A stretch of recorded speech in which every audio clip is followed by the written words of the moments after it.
All right, get ready, because today we're going deep on something pretty mind-blowing. Hmm. We're talking AI art, that stuff that's been exploding all over the internet. Yeah, it's everywhere these days. But here's the twist. Get this at. It's all tied back to a physics equation that's like over 200 years old. It really is wild, It's like, how can an equation that basically describes how heat spreads Right. also be the basis for, like, creating art with AI? It just seems so bizarre. It's crazy. So we've all seen these super realistic images popping up, but how does a bunch of math, like, literally turn into a photorealistic cat wearing a tiny hat? It's kind of like, think of a sculpture Okay, yes. and imagine you're going to, like, unsculpt it. Unsculpt it. Interesting. Yeah, like step by step, you're going to take it back to just a plain block of material. Yeah. That's kind of what these AI systems called diffusion models do with images. Oh, I see. So they're kind of like reverse engineering the image. Exactly, yeah. But instead of marble or clay, we're talking pixels, right? Yeah. It all starts with an image that's basically pure noise, like think TV static, and then through a bunch of steps, they refine it until, boom, you've got a recognizable picture.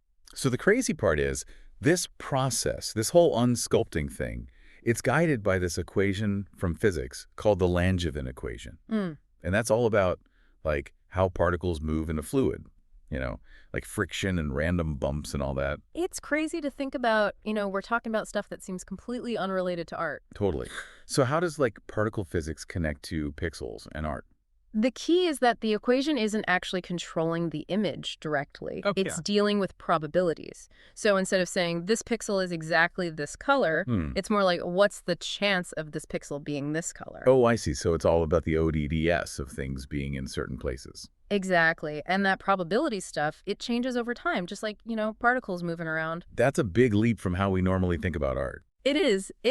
And that probability spread, that's what the diffusion equation describes, which also, funnily enough, describes how heat spreads. Wait, so one equation for two totally different things? It's pretty wild, right? Yeah, crazy. And if you want to get even more technical, there's something called the Fokker-Planck equation, which is kind of like the diffusion equations, like older, wiser cousin. Okay, the wiser cousin, what does that one do? It takes into account any external forces that might be acting on the particle. Ah, okay. So, like, it gives you even more control, more nuance. But you mentioned before that these AI models, they don't always line up perfectly with those physics equations when it comes to equilibrium states. What does that even mean, and, like, why does it matter? Yeah, that's a great question. And it kind of points to some really interesting areas for, future development. See, in physics, an equilibrium state is when, like, everything settles down, reaches a balance. Think of it like a cup of coffee, cooling to room temperature. Problem is, the noise in the AI model, it doesn't quite reach that true equilibrium. So that's like the coffee's still a little jittery, even though it should be chilled out. Does that mess up the images? Not necessarily, but it does make you wonder, like, how can we refine these models even more? They rely on those assumptions from physics, and if the noise isn't quite behaving the way the physics equations say it should, Then something's got to be off. right, it could affect how accurate the AI is, how consistent the results are, and that's something that researchers are constantly working on. So we have this bizarre link between heat, randomness, and art. It's pretty wild, isn't it? But how does it actually work, Where's the magic happening? The secret sauce is something called the Markovian property, Markovian property, all right. which basically says the future only depends on the present, not the past. So, like, it has no memory of what happened before? Exactly. Think of it like, goldfish brain. Goldfish brain. You only remember what's happening right now. Got it. So if the AI was a goldfish, it wouldn't remember what it had for breakfast, just what it's looking at right now. Exactly. And that's crucial because it means the AI can add or remove noise one step at a time without having to remember everything it did before. Oh, I see. So it's like if it had to keep track of every little change, it would just be impossible. Computationally, it would just be way too much. Makes sense. Yeah. But how do we go from just adding and removing noise to actually, like, forming a coherent image? That's where this concept called Jarzinski equality comes in. Jarzinski equality, right? Another one. It's a way to, like, figure out the probability of one state, let's say a finished image, if you know the probability of another state, like pure noise. Hold on. So this Jarzinski thing is like a bridge between, like, chaos and order. You got it. It tells us how likely it is to go from a jumbled mess of pixels to, like, a masterpiece. Exactly. And Yeah. that transition, it happens through these controlled steps, like nudging the system from one probability to the So next. the AI is looking at this sea of randomness, and it's like, okay, Jarzinski, tell me how to make this into a portrait of a dog wearing sunglasses. Pretty much. It's like this is the heart of diffusion models. Starting with that known probability of a noisy image and using Jarzinski equality to guide them toward the image they're trying to create. It's a beautiful combination of, like, physics and art. It really is remarkable. I can't wrap my head around it, but I love it. It's mind-blowing stuff. And this whole process, training an AI model to do this, it involves two key parts: the forward trajectory and the reverse trajectory. Okay, forward and reverse. But before we dive into those, let's just take a second to appreciate the scale of data we're talking about here. Oh, yeah, absolutely. I mean, training an AI to make art can't be easy. How much data are we even talking about? We're talking massive data sets, potentially terabytes, maybe even petabytes of images. That's like, imagine a library filled with every picture ever taken. Wow, that's insane. That's the scale we're dealing with here. So you need some serious horsepower to handle all that, right? Oh, yeah, you need systems that are specifically designed for, like, high-performance computing, able to just crunch through those massive data sets without breaking a sweat. It's like a weightlifter for data instead of dumbbells. Exactly. But where do you even find that kind of computing power? I mean, is this supercomputer stuff? That's where companies that specialize in high-performance computing come in, like Stonefly. They're kind of like the engine behind the whole operation, providing the horsepower to drive these incredible advancements in AI. So Stonefly is like the fuel for the AI rocket ship. Exactly. That's pretty cool. But it's not just about raw power, right? You need to actually manage all that data effectively. Absolutely. You need efficient data storage, streamlined workflows, the whole 9 yards. And that's where Stonefly really shines. They offer a whole suite of solutions: high-capacity storage systems, robust cloud platforms, everything you need to make working with these massive data sets a breeze. It's like having this super organized workshop where everything's in its place and the AI has all the tools it needs right at its fingertips. You got it. I can see how that would make a huge difference. But let's get back to that training process. How does the AI actually learn to denoise the image? Like, is there a teacher involved or is it figuring it out on its own? It's kind of both, actually. During the training process, the AI is constantly comparing its reconstructed image to the original, trying to minimize those differences. It's learning from its mistakes. Exactly, like a student doing practice problems. It learns from its mistakes and adjusts its approach. And remember, Jarzinski equality, that's still the key here, figuring out the probability of going from that noisy mess to a clear picture. So the AI is using Jarzinski to guide its brushstrokes, making sure each step gets it closer to that final masterpiece. Exactly. It's this beautiful combination of physics, probability, and machine learning, all working together. And it's not just about creating cool pictures.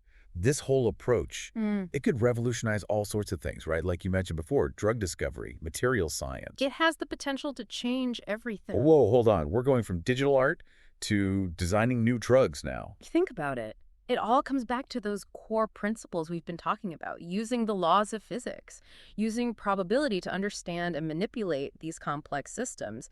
So why not use a diffusion model not to generate, pixels, but to design molecules? So instead of colors and shapes, we're talking about atoms and chemical bonds. Exactly. It's like the AI becomes a chemist. Whoa, that's mind-blowing. But wouldn't that take even more data, even more computing power than image generation? Oh, absolutely. I mean, that's a lot. And that's where Stonefly's expertise becomes even more crucial, their high-performance computing systems, the scalable storage solutions. It's all designed to handle these massive data sets, the complex calculations involved in this kind of research. So Stonefly is not just the fuel, they're like the launch pad for these scientific breakthroughs. It's like they're providing the tools to unlock this whole new world of possibilities. I guess that's a great way to put it. I'm excited, but also kind of intimidated, These AI models seem so powerful, so complex. Is there a risk they could, get out of control? Like, we end up in some sci-fi movie where machines take over. It's a question a lot of people have, and it's important to remember that, AI, it's a tool. Yeah. And like any tool, it can be used for good or for bad. It's up to us as humans to guide its development and make sure it's used responsibly and ethically. So it's not about being afraid of the tech. It's about understanding it and using it wisely. Exactly. And that's why having companies like Stonefly involved is so important. They're not just focused on like the technical side of things, they're committed to that responsible development, making sure these technologies are used for the benefit of humanity. That's really reassuring to hear. It sounds like they're playing a really important role in shaping the future of AI. Absolutely. They're not just providing the infrastructure, they're really contributing to that whole conversation about how to use these technologies responsibly. Well, this has been an incredible journey so far, exploring this weird connection between physics, AI, and the role that companies like Stonefly are playing. We've covered a lot of ground, and I'm sure our listeners are eager to hear more about the practical applications of this. What are some of the ways that diffusion models are already being used out there in the world beyond making cool art? That's a great question, and it shows how versatile this approach is. One area where they're making a big impact is in weather forecasting. Weather forecasting, really? Yep. Just like they can generate images by, manipulating pixels, Mm. they can model complex systems like weather patterns by treating those elements like temperature, wind speed, all that as variables that change over time. So instead of pixels changing color, we have things like temperature and wind speed changing over time. Exactly.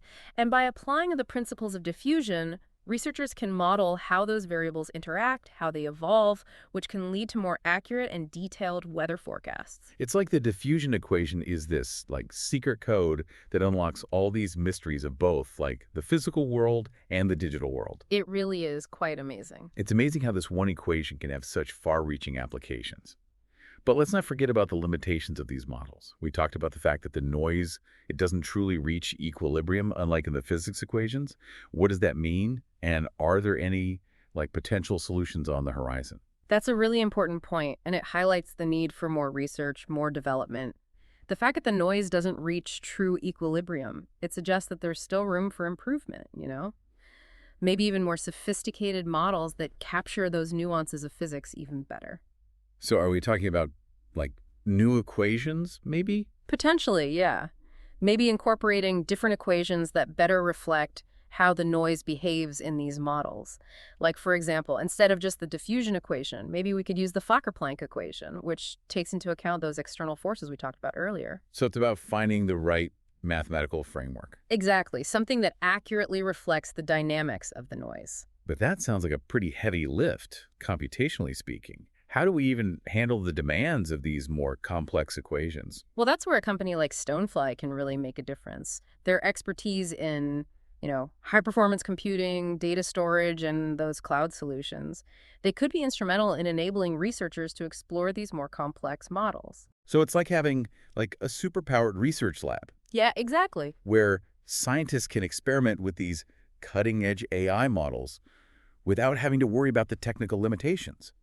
Stonefly provides the foundation to dream big and make those dreams a reality. That's a great way to put it. This has been an incredibly insightful exploration of these diffusion models. I mean, from the physics to the mind-blowing potential, from art to potentially, changing whole industries like medicine and material science. It really is a fascinating field. It is. And it sounds like companies like Stonefly, providing that computational backbone, Yeah. are making it all possible. It makes the future of AI look pretty bright. I agree. It's a very exciting time to be working in this field. And who knows what groundbreaking discoveries are waiting just around the corner. All right, well, this deep dive has been a real eye-opener, I have to say. And I want to thank you for sharing your expertise with us today. It's been a pleasure. And to our listeners, thanks for joining us on this adventure. I hope you found it as fascinating as we did. And be sure to stick around for part 2, where we'll dive even deeper into the technical side of these models and really explore the possibilities they hold for the future. So we were just talking about how these AI models need tons of data, like mountains of it. Yeah, it's mind-boggling. But how do they actually learn from all that, visual chaos?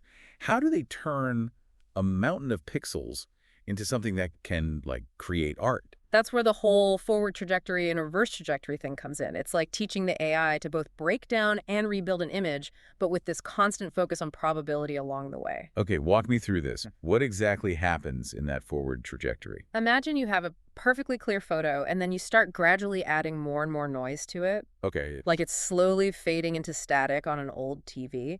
That's what the AI is doing in the forward trajectory. so it's like carefully dismantling a beautiful mosaic piece by piece. until you're just left with a pile of random tiles. But why would you even do that? What's the point of breaking it down like that? It's all about teaching the AI to recognize patterns in the noise.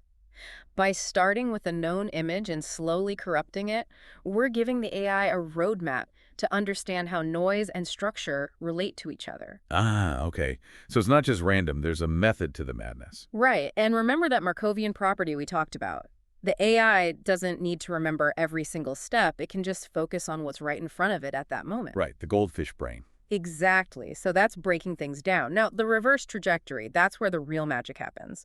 The AI is trained to reverse that whole noise adding process. It starts with pure noise, and guided by those principles of the Langevin equation and the diffusion equation, it slowly learns to remove the noise and rebuild the original image. It's like playing that static TV in reverse and watching the image emerge from the chaos. Exactly. It's pretty amazing to watch, actually. That's really wild. But isn't this a super computationally intensive process? I mean, are we talking supercomputers working overtime here? You're absolutely right. Training these AI models, it takes a ridiculous amount of computing power. Yeah, that's what I figured. And not just any computer can handle it, you know? You need systems designed for high performance, able to crunch those massive data sets without, overheating or crashing. So, where do you even find that kind of computing power? Well, that's where companies like Stonefly really come into play. They specialize in those high-performance computing solutions, the ones that are specifically built for these really demanding AI workloads. So Stonefly is like the heavy lifting crew for AI, the ones who make it all possible. Pretty much. They're the muscle behind this whole operation. That's pretty cool. But it's not just about raw power, right? Yeah. You also need to manage all that data effectively. Oh, absolutely. You need efficient storage, streamlined workflows, you name it. And that's another area where Stonefly excels. They offer a whole suite of solutions, from high-capacity storage systems to robust cloud platforms. They really cover all the bases. It's like having a super organized workshop where the AI has all the tools it needs at its fingertips. I can definitely see how that would make a huge difference. It makes everything run so much smoother. But let's get back to that training process for a second. How does the AI actually learn to denoise the image? Is there a teacher involved, or is it figuring things out on its own? It's kind of a combination of both, actually. During training, the AI is constantly comparing its reconstructed image to the original, always trying to minimize the differences. Right, so it's learning by trial and error. Pretty much, yeah. And it uses those errors to adjust its approach, get closer to the original each time. And Jarzinski equality is still playing a role in this. Oh, absolutely. It's still the key to figuring out the probability of going from that noisy mess to a clear image. So it's like the AI is using Jarzinski to guide its brushstrokes, so to speak. Exactly. It's this beautiful dance between physics, probability, and machine learning. And it's not just about creating pretty pictures, Yeah. right? This whole approach has implications way beyond art, like you were saying before, with drug discovery, material science. Oh, the potential is huge. I mean, this could revolutionize so many fields. Think about it. The core principles here, using physics and probability to understand complex systems, Yeah. you can apply that to almost anything. So it's not just about making art, it's about understanding the underlying principles of, reality itself. Exactly. That's pretty profound. It really is. And the exciting thing is we're just scratching the surface. Imagine using these models to, I don't know, maybe model climate change, design new materials. The possibilities are almost endless. It's both exciting and a little bit scary, right? I mean, this technology is incredibly powerful. It is, and that's why it's so important to develop it responsibly, to think about the ethical implications. That's something companies like Stonefly are really focused on. That's good to hear. Yeah. It sounds like they're not just interested in the technology itself, but also in how it's used. Right. It's about using this power for good, for solving real-world problems. Well, I'm definitely sold on the potential of this. But before we get too carried away, let's take a step back and talk about some of the limitations. We mentioned before that the noise in these models doesn't truly reach equilibrium, unlike in the physics equations. What are the implications of that, and are there any solutions on the horizon? That's a great question, and it's something that researchers are actively working on. It does suggest there's room for improvement. Maybe we need to develop even more sophisticated models that capture those nuances of physics even better. Or maybe we need to explore different equations altogether, something that more accurately reflects how that noise behaves in these AI models. So it's like we're still trying to find the perfect recipe. Exactly. And it's a process of constant refinement. We learn, we adapt, we improve. That's the beauty of science. But this all sounds pretty computationally intensive. I mean, are we talking even more powerful computers to handle these more complex models? Well, that's where companies like Stonefly come in. They're constantly pushing the boundaries of what's possible in high-performance computing. They're developing the hardware, the software, the cloud solutions that will enable researchers to explore these more complex models, the ones that might unlock even greater potential. So Stonefly is kind of like the, what, the enabler of these scientific breakthroughs. Yeah, I think that's a good way to put it. They're providing the tools that will allow us to push the boundaries of what's possible with AI. It's like they're building the infrastructure for the future of AI. Pretty impressive. It's a really exciting time to be working in this field, that's for sure. And with companies like Stonefly supporting that progress, who knows what incredible things we'll be able to achieve in the years to come. Welcome back. We've been on this crazy journey exploring these diffusion models, from the physics of heat and randomness to the mind-blowing potential of AI-generated art. It's been a wild ride. It really has. And we've only just scratched the surface. There's so much more to explore. Exactly. And that's what we're going to do in this final part of our deep dive. We're going to look ahead, to the future. What's next for these diffusion models? What are the big dreams? What are the challenges? What's on the horizon? The possibilities are really endless. We've already touched on how this technology could revolutionize things like drug discovery and material science, but let's get even more specific. What are researchers working on right now that has the potential to, like, really change the game? I'm ready for some bold predictions. Lay it on me. One area that's really heating up is personalized medicine. Personalized medicine. Okay. Imagine using these diffusion models to create custom treatments tailored to an individual's unique genetic makeup and lifestyle. Wait, so it's like having an AI doctor that can design the perfect drug just for you. Exactly. It's like taking all that information, your genes, your medical history, your habits, and using it to create a treatment that's perfectly optimized for you. That sounds straight out of science fiction. But wouldn't that require an insane amount of data about each person? I mean, their genes, their medical history, their habits. It seems almost impossible to, like, gather and process all that information. You're telling me it's a massive undertaking, but that's where the power of high-performance computing comes in, and that's where companies like Stonefly are playing a crucial role. Okay, so how does Stonefly fit into all of this? Well, they specialize in those high-performance computing and data storage solutions that are built to handle these kinds of massive workloads. We're talking about analyzing huge amounts of data, running complex algorithms. It takes serious computational muscle. So Stonefly is like the super brain behind the whole operation. Exactly. They're providing the infrastructure that's enabling scientists to, analyze all that data, develop those personalized treatments that were once thought to be impossible. Wow, so we might actually be on the verge of a revolution in healthcare, where treatments are tailored to each individual, maximizing their effectiveness, minimizing side effects. It's incredible. But personalized medicine, just one example, right? What other fields are ripe for disruption by these diffusion models? Another area with huge potential is materials science. Imagine using these models to design materials with properties that we can only dream of today. Okay, like what? Give me some examples. Think like super strong but lightweight alloys for aerospace, ultra-efficient solar panels that can capture every photon of sunlight, or even self-healing materials that can repair themselves when damaged. Wait, self-healing materials, like Wolverine. Exactly. Materials that can, regenerate, fix themselves. It's mind-blowing stuff. That's insane. But designing new materials is incredibly complex. How can we even be sure that these, AI-generated designs will actually work in the real world? That's where collaboration comes in. You need the AI to generate those novel designs, but you also need human ingenuity and expertise to validate those designs, test them in the real world, and refine them. So it's a partnership, a synergy between human creativity and artificial intelligence. That's pretty cool. It's the best of both worlds.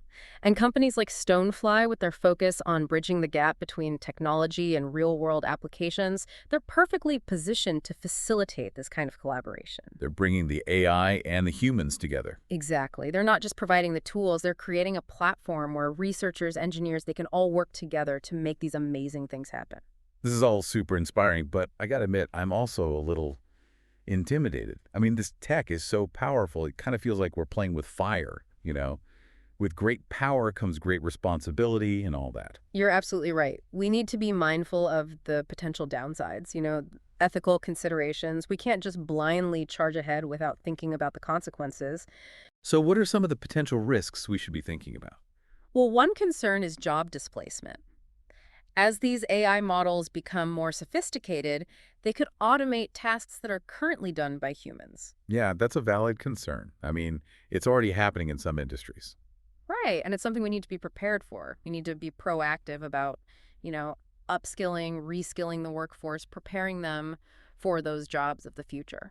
So it's not just about developing the technology, it's about preparing society for the changes that come with it. Exactly. And another concern is misuse. Yeah. These AI models could be used to create incredibly realistic deepfakes. Oh yeah, the deep fakes. I've seen some of those. They're pretty freaky. They can be incredibly convincing, and they could be used for malicious purposes, like spreading misinformation or damaging someone's reputation. It's like giving someone a really powerful tool without any safety instructions. Exactly. We need to establish clear guidelines, regulations for the responsible use of these technologies.